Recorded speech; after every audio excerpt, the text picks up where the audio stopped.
मैं यारन को देखने आई थी। आओ बैठो, दोनों सास बहू बैठ के थोड़ी गप्पे लगाते हैं। मुझे लगता है तुम पागल हो गई हो हनीफा।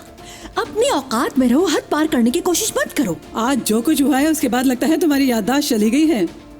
आहिस्ता आहिस्ता बातें भूलती जा रही हो।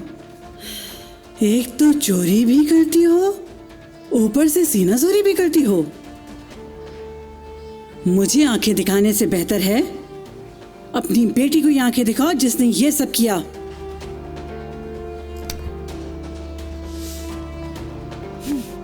जाते हुए चूल्हा बंद करते हुए जाओ। चाय का पानी कब से उबल रहा है।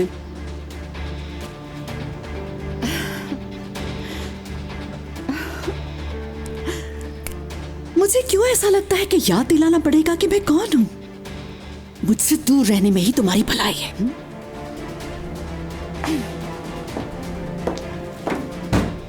मुझे तो तुम्हारा पता है तुम कौन हो, लेकिन तुम मुझे नहीं जानती कि मैं कौन हूं। खानदान बहुत जल्द पता चल जाएगा। हनीफा आखिर चीज क्या है और वो क्या क्या कर सकती है।